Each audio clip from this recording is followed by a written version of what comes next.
Capsule numéro 4 pour Revit 2017. Donc, on va insérer les fichiers CAD. On va créer des nouveaux murs, insérer des portes, créer un plancher et un plafond. Donc, petite capsule résumée là, de ces 4 fonctions-là. Ceci étant dit, à partir du logiciel AutoCAD, on a des fonds de plan qu'on veut incorporer dans Revit. On veut insérer notre fichier le plus possible automatiquement à l'origine. Donc, on peut ici, à partir de l'interface, replacer notre plan à 00, ou on pourra, si jamais on a oublié, le déplacer dans Revit là, au besoin. Donc, ceci étant dit, si on veut que ça se fasse de façon automatique, aussi bien le prévoir à l'avance. Donc, je vais faire un petit ménage, je vais éteindre certains calques que je voudrais pas voir là finalement dans Revit. Donc, je vais éteindre les hachures. J'ai éteint le texte. Voilà. Donc, j'aimerais ça placer cet élément-là à 00. Je vais sélectionner déplacer. Je vais prendre mon point de déplacement, mon point de base, et comme coordonnée, je vais faire 0,0. Et je pourrais même faire 0,0 le Z, là, en limite, là, si c'est un élément 3D. Donc, mon élément est bien placé à l'origine. Je peux d'ores et déjà faire mon W-bloc parce que je veux pas incorporer tous les autres calques qui viennent avec. J'aurais pu très bien faire purger pour éliminer, ou je fais un W-bloc. Donc, point d'insertion, 0,0, je le laisse comme ça, c'est l'origine. Sélection d'objet.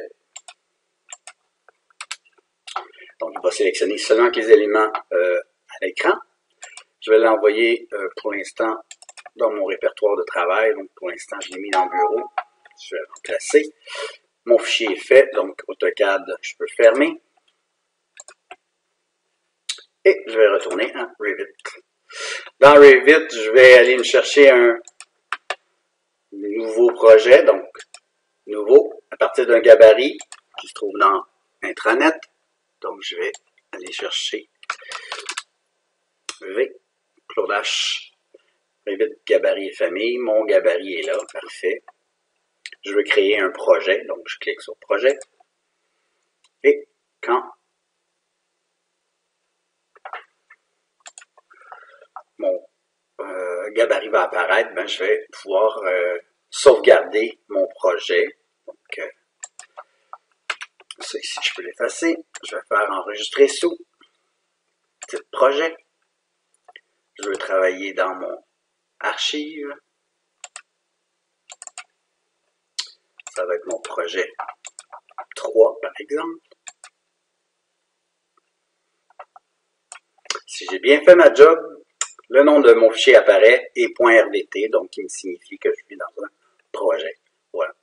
Je vais aller dans la section insérer. Je veux insérer un fichier CAD ou CAO. Donc, j'ai deux choix, importer ou lier. La différence entre les deux, c'est que le document qui va être lié, c'est en fait pratique quand on travaille dans un projet où on va éditer ou mon projet n'est pas tout à fait fini, est en cours de création. Les fichiers CAD, ça peut être des coupes de murs, ça peut être des détails architecturaux, etc., que j'ai insérés dans mes mises en page. Ben, en fait, je veux pouvoir les peaufiner. Donc, quand il est lié, je vais pouvoir aller dans AutoCAD, modifier mon dessin et il va changer automatiquement dans ma mise en page de Revit. Tandis que dans importer, mon projet est totalement terminé. Je veux pouvoir transporter un seul fichier et tous mes éléments sont à l'intérieur, donc je les importe à ce moment-là. Donc ici, c'est un relevé que je fais, donc je vais cliquer sur importer, type de fichier DWG, et je vais aller chercher mon relevé que j'ai mis dans mon bureau pour l'instant. Je vais spécifier ici origine à origine. Je pourrais ici cliquer sur les couleurs et le mettre en noir et blanc si je voulais. Là, pour l'instant, je vais faire conserver. Je vais plutôt vous donner l'option pour aller changer les couleurs pour mettre carrément tout en rouge sur un fond blanc. Ça va être plus visible. Donc ici, je clique sur origine à origine et mon dessin vient s'insérer exactement au bon endroit. Ça, je vais juste le déplacer. Donc, on se rappelle, notre fenêtre de présentation doit être suffisamment grande pour qu'on puisse voir tout notre plan. Donc, on l'ajuste en fonction de notre plan ici. J'aimerais ça changer les couleurs dans mon dessin. Et chose à remarquer, si jamais votre plan n'était pas bien positionné parce que vous n'aviez pas placé votre plan à l'origine au préalable dans AutoCAD, si vous cliquez sur le dessin CAD, vous avez une petite punaise ici que vous pouvez désactiver. Et là, ça vous permet de déplacer votre plan. Donc, vous pouvez déplacer votre objet à partir d'un point connu à l'origine. Et ça revient. Donc, vous pouvez corriger finalement la situation si jamais vous n'étiez pas bien positionné. Je remets ma petite punaise qui fait en sorte que mon plan, je ne peux pas le déplacer par mégarde. Donc, il est verrouillé. Okay? Donc, je vais changer les couleurs de mon fond de plan. VV au clavier, donc visualisation graphique. Je peux aller, c'est là-dedans que je peux aller m'éteindre les éléments, mais je peux aussi aller gérer ce qui a été importé. Et en l'occurrence, si mon relevé DWG, je peux aller voir les calques qui sont à l'intérieur. Je peux toutes les sélectionner. Vous remarquez que les calques, il y en a beaucoup moins que dans notre gabarit AutoCAD. J'avais fait le ménage, en fait, en faisant mon W-block. Il y a seulement que sélectionner les éléments qui étaient à l'écran. Donc ici, je vais cliquer sur remplacer. Je vais lui dire, moi je vais avoir tout en rouge sur mon fond en blanc. Je vais bien voir les choses. Appliquer. Et je vois mon plan apparaître en rouge. Vous aurez remarqué que la petite punaise nous sert aussi, si je la désactive, je pourrai supprimer mon plan au final quand j'en ai plus besoin. Donc, je vais aller dans l'architecture. Moi, je veux créer un mur. Donc, je vais aller dans la section mur ici. Et dans mes types de murs, je vais aller sélectionner le type de mur que j'ai besoin. Dans l'occurrence, ici, je vais prendre le C1. C'est un mur de 4 pouces 7/8 d'épaisseur. Donc, colombage métallique de 3 et 5/8 avec un gyps de 5/8 de chaque côté. Ce qui fait 4 pouces 7/8. Je lui spécifie la justification. Donc, ici, nu fini intérieur, on se rappelle que c'est la face intérieure de mon mur. Donc, c'est en fonction de mon relevé, la façon que j'ai fait le relevé. Je prends les dimensions intérieures. Donc, à ce moment-là, je peux cliquer sur les lignes à l'intérieur de ma pièce pour dessiner. Donc, une fois que ma justification est sélectionnée, je vais lui spécifier la contrainte inférieure. Donc, je suis au rez-de-chaussée. J'ai une hauteur non contrainte de 8 pieds pour l'instant. Donc, on va faire des murs présentement de 8 pieds de haut à partir du rez-de-chaussée. Donc, je commence à dessiner. Je viens positionner mon point de départ et je dessine dans le sens des aiguilles d'une montre. Donc, je vais faire le contour de ma pièce de la façon suivante. Si je fais et je ne m'arrête pas aux ouvertures. Hein, donc, plusieurs font l'erreur d'arrêter aux ouvertures puis ils pensent qu'on doit faire des trous, faire les portes comme dans AutoCAD. Non, on fait un mur complet et voilà. Ma justification étant à l'intérieur, le décalage de 4 pouces 7/8 va se faire vers l'extérieur. Et pourquoi je tourne dans le sens aiguille d'une montre? C'est que si je tourne dans le sens contraire, à ce moment-là, le décalage va se faire vers l'intérieur de la pièce, même si je lui ai spécifié nu fini intérieur. Donc, il fait l'inverse. Voilà. Je vais dessiner mon mur extérieur ici. Donc, dans mes murs, je peux aller sélectionner à ce moment-là un mur extérieur de 14 pouces avec de la brique. Encore une fois, nu fini intérieur, je clique mon point de départ. Je viens dessiner, je vais me rapprocher un petit peu pour être sûr que je vais m'accrocher vraiment au bon point. Excellent. Et je viens terminer ma course à la fin ici. Échapper, mon contour est fait. Okay. Donc, si je regarde en 3D, on va voir les murs de 8 pieds qui viennent de s'être créés automatiquement. Donc, évidemment, je peux aller insérer des portes, mais moi, ce que j'aimerais faire avant de faire ça, c'est tout simplement aller chercher, créer mon plancher, mon plafond. Donc, je vais faire ici le contour de mes pièces pour faire mon plancher. Donc, je vais aller ici. Architecture, je vais créer un sol. Dans les sols, quand j'ouvre cette interface-là, plutôt tout ce que j'ai dessiné au préalable et même le fond de plan AutoCAD devient en pâle, en grisé, et je suis en mode création maintenant. Donc, j'ai le choix de créer par ligne, par forme, en choisissant des lignes. Donc, c'est à notre guise, en fait. Je vais aller chercher ici l'outil « Choisir ligne ». Donc, je peux aller sélectionner mes lignes de contour.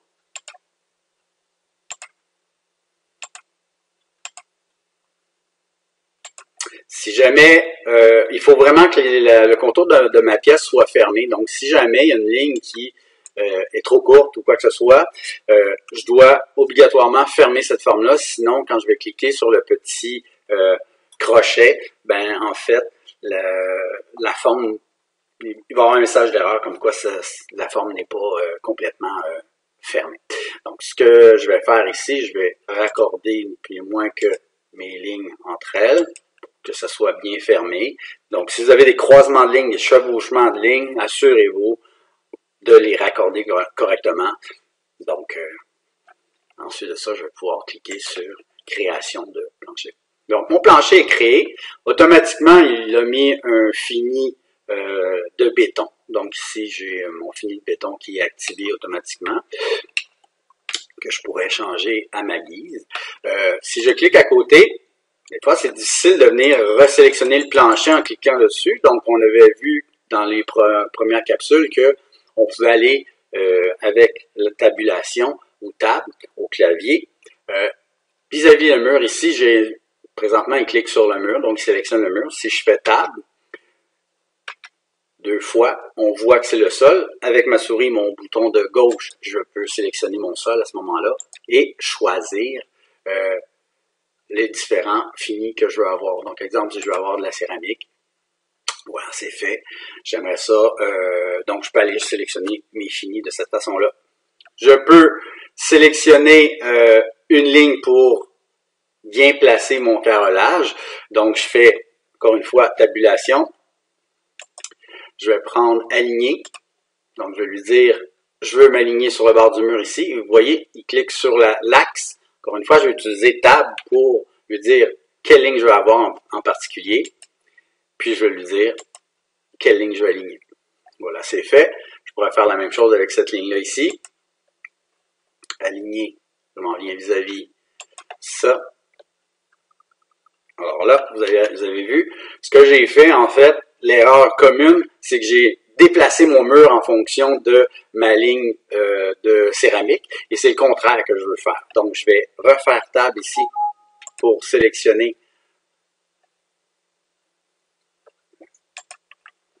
Donc, quand je veux aligner la ligne horizontale, ça va être le même principe. Donc, je m'assure de faire tabulation pour sélectionner la ligne. Je viens chercher mon option. Je m'en viens vis-à-vis mon mur ici. Je fais tab pour sélectionner mon point d'arrivée, en fait, mon point d'alignement. Et qu'est-ce que je veux aligner? Je sélectionne la deuxième ligne. Okay? Donc, le premier point, quand j'utilise ma commande aligner, c'est vraiment l'élément par rapport auquel je vais m'aligner et après, qu'est-ce que je veux aligner. Donc, si je sélectionne mon mur, comme j'ai fait au préalable, ben ça a fait l'inverse. Okay? Donc, il faut y aller dans l'ordre et dans l'optique qu'on vient choisir notre point d'alignement et après, on choisit qu'est-ce qu'on veut aligner.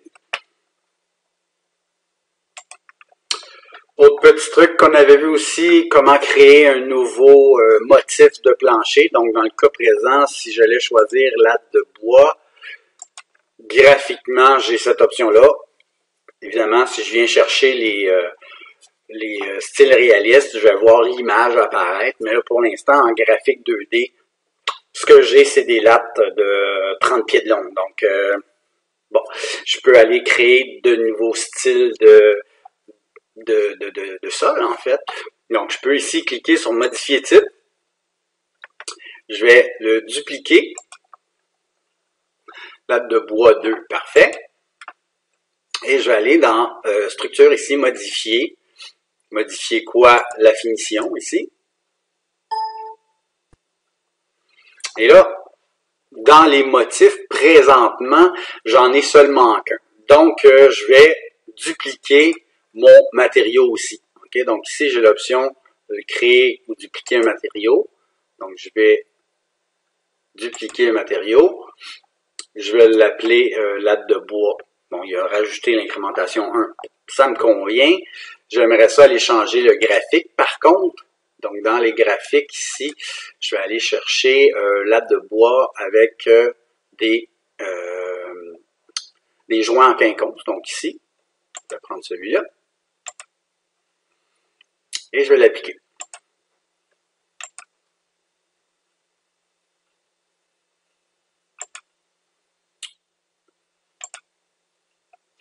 OK. Donc, maintenant, j'ai un latte de bois 2 avec un graphique différent dedans. Donc, visuellement, je peux voir mon motif que j'ai créé. Donc, n'oubliez pas de toujours dupliquer, que ce soit un matériau, que ce soit un type de sol, dupliquer à l'avant pour avoir, en fait, pas perdre ce que vous aviez. Donc, ça va en ajouter à votre liste. Donc, vous allez avoir plusieurs choix. Ceci étant dit, j'aimerais ça peut-être faire une rotation dans mon motif. Donc, je vais aller, encore une fois, je vais utiliser Tab pour sélectionner une de mes lignes. Je vais aller faire rotation. Donc, avec mon petit curseur rotation, je peux donner l'angle actuel, puis donner le nombre de degrés que j'ai besoin. Donc, je peux y aller au clavier, je peux écrire, je peux aussi y aller avec ma souris. Donc, je peux facilement changer l'orientation de mon motif. Mais encore une fois, je pourrais l'aligner parfaitement comme je le souhaite finalement. Prochaine étape, je vais vouloir faire mon plafond réfléchi. Donc, le plafond réfléchi, ce sera le même principe. Par contre, ce qu'il faudra se rappeler, c'est qu'en fait, je vais vouloir créer un plan de plafond. Donc, dans mon plan de plafond, j'ai ici, dans mon arborescence, dans nouvelle construction, j'ai la section plan de plafond ici, et je dois obligatoirement aller me placer sur ma vue de plan de plafond pour la générer. Donc, je vais aller dans architecture, juste à côté de sol, on a plafond. Et dans plafond, on aura deux options, je vais vous montrer les deux. Donc, présentement, le plafond automatique fonctionne pas. On va voir pourquoi après. Donc, on va commencer par esquisse, même principe que pour nos planchers. Donc, je peux aller en sélectionnant, en recréant des lignes, des formes préétablies, ou en sélectionnant des lignes au choix. Donc, je peux faire la même chose que tantôt. Si mon contour est bien fait, ça va rapide. C'est rapide parce que toutes les lignes se touchent et quand je clique sur le petit curseur, mon plafond est généré automatiquement. Je peux aller sélectionner le type de plafond que j'ai. Donc, ici, un plafond de tuile 24 par 24. Et le même principe que tantôt, je peux, avec l'option Tab, aller sélectionner ma ligne, faire mon alignement par rapport à mon mur, Tab, je sélectionne ma ligne que je veux déplacer, Tab, et je viens orienter parfaitement mon plafond. Donc, pour les rotations, ça va être le même principe que pour nos planchers. Donc, je peux en tout temps, avec notre option Tab, aller cliquer sur le plafond, changer le type de plafond que j'ai à l'intérieur. Donc, ça fonctionne parfaitement avec l'esquisse de plafond. J'aimerais ça que ça soit aussi pratique avec l'option plafond automatique. Donc, je vais vous faire l'exemple. Donc, je vais faire CTRL-Z pour annuler ce que j'ai fait ici. Là, présentement, si on allait voir notre élévation, on verrait que, peu importe l'élévation, que nos murs, en fait, sont pas liés ou contraints à une certaine hauteur. Donc, l'étage ici, présentement, est à 10 pieds. Donc, j'aimerais ça que orienter, en fait, accrocher mes murs à mon étage, donc je vais pouvoir contraindre ça. Puis l'autre raison aussi, c'est que dans le plafond automatique, il génère un faux plafond. Donc il essaie de placer un plafond suspendu à une certaine hauteur préétablie. Et à l'occurrence ici, il essaie de le placer à 8 pieds, puis mes murs sont à 8 pieds, donc il n'est peut-être pas capable de le faire. Donc ce que je vais faire ici, je vais juste, puis honnêtement, c'est comme ça qu'on aurait dû faire nos murs. Donc, l'idée, c'est de les contraindre et les accrocher à un étage. Comme ça, si jamais je veux changer toutes les hauteurs d'un mur rapidement, ben, j'ai juste à changer ma hauteur ici, puis ils vont se faire. Ceci étant dit, je vais sélectionner tous mes murs. Dans ma zone propriété, je vais lui demander de me sélectionner que les murs. Et je vais pouvoir ici lui dire, OK, décalage inférieur et contrainte inférieure. Donc, c'est au niveau du rez-de-chaussée. Ça commence à 0, 0. Parfait. Contrainte supérieure, j'aimerais ça que ça s'accroche à l'étage 1. Mais je ne veux pas de décalage supérieur. Par défaut, là, il a rajouté 1 pied 7 pouces et c'est pour ça que ça dépasse ici. Donc, ça, je vais enlever le décalage. Donc, mes murs sont accrochés à mon étage 1. Ça veut dire que dès que je change la hauteur ici, mes murs vont s'ajuster automatiquement. Ils sont liés avec mon étage. Donc, si je reviens à mon plan de plafond réfléchi, ça n'a rien changé en plan. En fait, c'est que mes murs, maintenant, mesurent 10 pieds. Donc, si jamais ça vous arrive, vous créez un plafond et vous avez un écran jaune qui apparaît comme ça et un avertissement, ça veut dire que vous avez généré, vous avez cliqué 2 fois dans l'espace, donc vous avez 2 plafonds qui se superposent. Donc, pour éviter ça, je vais faire échapper. Je vais aller dans ma zone modifiée, je vais aller vis-à-vis mon mur, je vais faire Tab.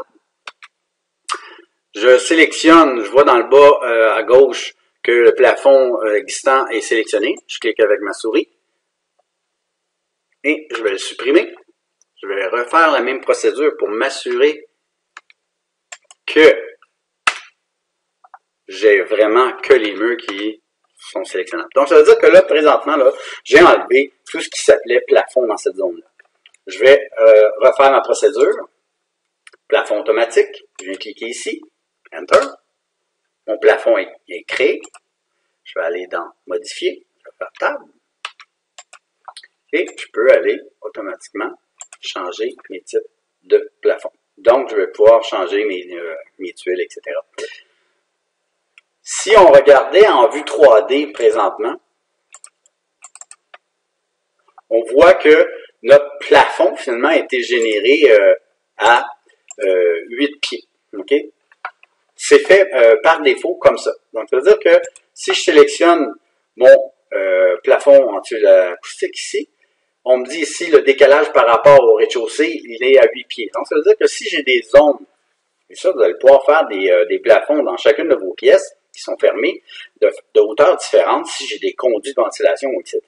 Donc, c'est de cette façon-là que je vais pouvoir générer mes hauteurs. Donc, dans les propriétés, par défaut, le plafond automatique a été généré à 8 pieds. Donc, je pourrais ici lui dire non, finalement, c'est 10 pieds mon plafond automatiquement. Et je vais faire appliquer.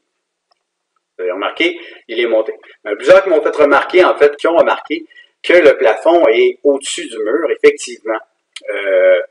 Le plafond a une certaine composition, que ce soit le treillis, en fait, ou les tracts de suspension, la tuile acoustique, donc a une certaine composition, une certaine épaisseur. Si on regarde à l'intérieur de la pièce, ben, mon plafond est parfaitement à 10 pieds à ce moment-là. Okay? Donc, si jamais je veux descendre, vous pouvez toujours changer la propriété ici.